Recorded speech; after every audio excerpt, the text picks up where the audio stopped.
कि नाटो ने भारत को काफ़ी ज़्यादा कंफ्यूज करने की कोशिश की और काफ़ी ज़्यादा कह लें कि उनके एक किस्म का रोब डालने की कोशिश की कि सैंक्शंस लगा दिए जाएंगे आपके ऊपर। तो बेहतर है 50 दिन है, आप कुछ ना कुछ रशिया के साथ मेल मिलाप करके ऐसा कुछ करें कि जिसे कह लें कि आप रशिया से ऑयल भी ख़रीदते रहें और यूक्रेन और रशिया की जंग भी रुक जाए। लेकिन रशिया तो भाई नीचे आने का नाम ही नहीं ले रहा था। सो फाइनली इंडिया ने कह लें कि अच्छा खासा सेटबैक फायर किया है और बताया है कि भाई आप अपनी औकात में रहें और कभी भी जो डबल स्टैंडर्ड्स हैं वो एक जगह पे सर्व नहीं हो सकते हैं। भारत के लिए ये बड़ा दिलचस्प वर्ड है डबल स्टैंडर्ड्स। ये पाकिस्तान के लिए भी डबल स्टैंडर्ड इस्तेमाल करते हैं, ये हर किसी के लिए डबल स्टैंडर्ड इस्तेमाल करते हैं। मतलब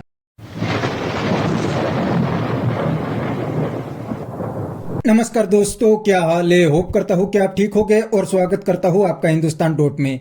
दोस्तों, इंडिया और रशिया की दोस्ती बहुत ही पुरानी है। जब इंडिया को रशिया की जरूरत थी तब रशिया इंडिया के साथ खड़ा था और अब रशिया को इंडिया की जरूरत है तो इंडिया रशिया के साथ खड़ा है। दोस्तों, इस बात से नेटो कंट्री और अमेरिका इंडिया से बहुत जलने लगे हैं और अब तो इंडिया को धमकी देने लगे हैं कि अगर इंडिया रशिया से ऑयल खरीदेंगे तो हम इंडिया पे टैरिफ लगाएंगे। लेकिन दोस्तों, इंडिया ने इनकी एक भी नहीं सुनी। इस बात से पाकिस्तानी भी बहुत परेशान है और कहते हैं कि इंडिया अब सुपर पावर बन गया है, इंडिया को किसी की धमकी से कुछ भी नहीं फर्क पड़ता।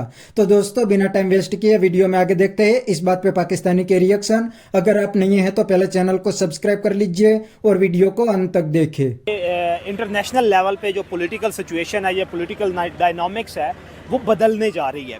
अपने नेटो को आपने बात की, जिस तरह नेटो वर्सेस रिक, नेटो का इशू ये है कि नेटो का जो चीफ था, अब नेटो नो डाउट के पूरे, अगर हिंदी में हम लोग बात करें कि की लगाई है ब्राज़ील को, रशिया को, चाइना को और इंडिया को कि आप लोग जो है हम आप पे टैरिफ इम्पोज करेंगे। लेकिन इशू ये है कि चाइना ऑलरेडी एक सुपर इकोनॉमिक पावर है, Russia second military economic power है और ब्राज़ील यूरोप में आता है, उसके फ़र्क नहीं पड़ता। टारगेट पेट्रोलियम पे, क्योंकि पेट्रोलियम पूरी दुनिया में अगर आप लोग देख लें तो पेट्रोलियम सबसे ज़्यादा एक्सपेंसिव ट्रेड होती है पेट्रोलियम की जो है। तो कोशिश ये कर रहा था और नेटो का चीफ जो था उसने ये जो बयान दिया है, तो नेटो का चीफ इट सेल्फ कुछ भी नहीं है, उसको बैक करती है अमेरिका। अगर अमेरिका उसको कहेगा कि आपने एक टांग पे खड़े होना तो वो एक टांग पे खड़े हो जाए। दबाया अमेरिका, क्योंकि अमेरिका कोशिश कर रहा था, अमेरिका इंडिया के साथ F-35 एक लड़ाकू विमान है जो कि इंडिया को बेचना चाहता था, लेकिन इंडिया वो लेने को तैयार नहीं है।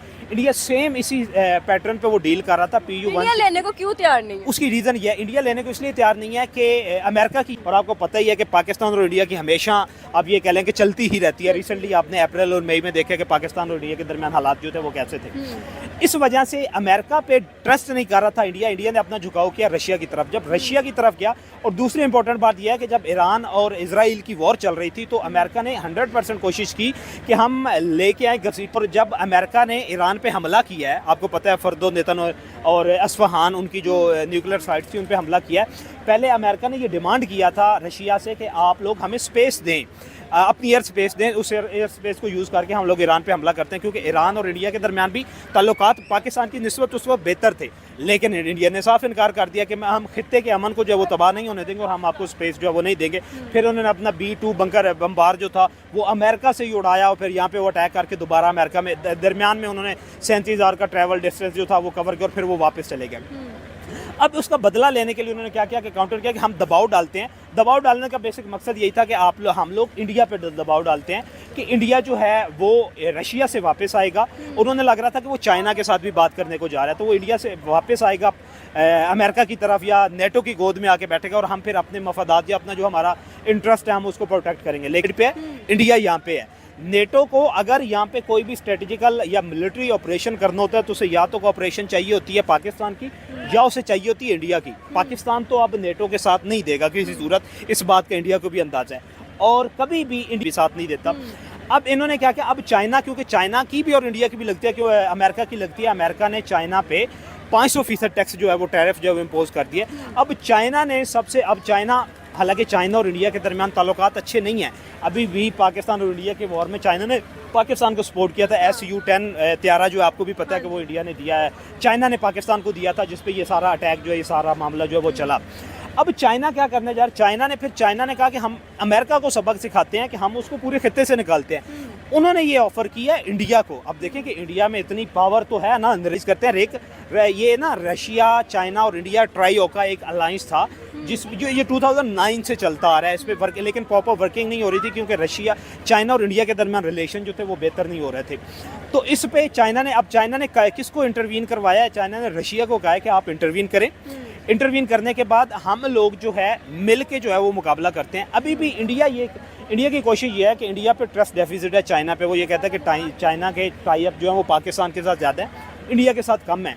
कि अगर ये टाई अप इसमें रशिया गारंटी देता है और रिक बन जाता है तो उस अब ओके। और ये मेरा लास्ट क्वेश्चन है आपसे कि अगर रिक ऑर्गेनाइज हो जाता है, ठीक है, रशिया चाइना पेज पे आ जाते हैं, तो क्या नेटो ज्यादा पावरफुल है कि रिक ज्यादा पावरफुल है? हाँ, ये बड़ा इंपॉर्टेंट क्वेश्चन है और इस पे बड़ी सोच विचार से बात भी करनी पड़ेगी। पॉलिटिकल फिगर्स जो हैं, पॉलिटिकल एनालिस्ट या ज़्यादा ये जो स्कोप है ये डिफेंस एनालिस्ट या डिफेंस एनालिसिस का है। तो नेटो देखें वो 32 नेटो तो पहले से ही है और रिक तो अब ऑर्गेनाइज हो रहा है। हाँ बिल्कुल, नेटो जो है वो जब रशिया ने इन्वेड किया था अफगानिस्तान में, ये तब इन्होंने ऑर्गेनाइज किया था। कुछ अरसा पाकिस्तान को भी उन्होंने इन्वाइट किया था लेकिन पाकिस्तान और इंडिया इसमें शामिल नहीं हुए थे। ये 32 कंट्रीज का है अलायंस है, यूरोप पूरा उसमें शामिल है, कनाडा भी है और ऑस्ट्रेलिया भी है। इधर से आपके पास आ जाती हैं चाइना है, रशिया है और इंडिया है।